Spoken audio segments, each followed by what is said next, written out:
बापरे! अकलेच्या टास्कमध्ये आता अनुश्रीला पाठवले आणि हा बॉडी बिल्डर तरी काय करणार आहे? त्यापेक्षा रुचिता आणि रोशन यांनी छान उत्तर दिलं असतं. अशा भन्नाट कमेंट प्रेक्षकांच्या या प्रोमोवरती आहेत.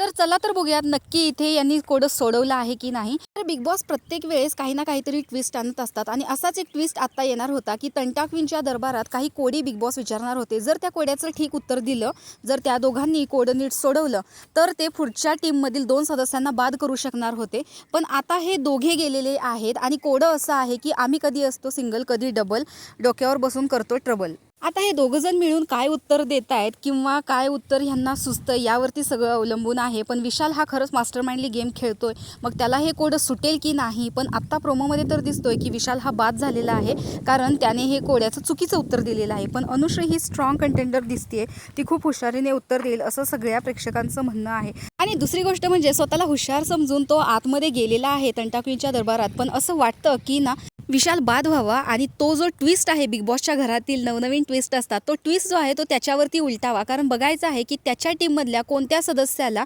तो कॅप्टन्सी पदाच्या टास्कमधून बाहेर करतोय, म्हणजे कोणाला उमेदवारी मिळाली नाही पाहिजे. असं जर झालं तर आणखी मजा येईल, कारण तो जो व्यक्ती असेल ज्याला कॅप्टन्सी नाही मिळणार, ज्याला विशाल बाद करेल, त्याच्या बाजूने परत तो त्या ग्रुपमधून कधीच खेळणार नाही. त्याच्यामध्ये राखी अजून तंटाक्वीनची राणी आहे. आणि दुसरी गोष्ट म्हणजे जो उमेदवार नॉमिनेशनमध्ये आहे त्या व्यक्तीला तो कधीच कॅप्टन बनून नाही देणार, कारण जर तो सेफ झाला कॅप्टन बनून तर दुसरा व्यक्ती जाण्याची दाट शक्यता आहे. त्यामुळे बघायचं आहे की विशाल कोणाला बाद करेल. त्यामुळे त्याने कोडं सोडवलंच नाही पाहिजे आणि चुकीचं सोडवलं तर काय होईल हे बघायला सगळ्यात जास्त मजा येणार आहे. आणि दुसरी गोष्ट म्हणजे जर त्याने तो टास्क जिंकला तर तो समोरचा जो ग्रुप आहे त्याच्यातून कोणाला बाद करेल, तर तो तन्वीलाच टार्गेट करणार हे तर फिक्स आहे, किंवा राकेश.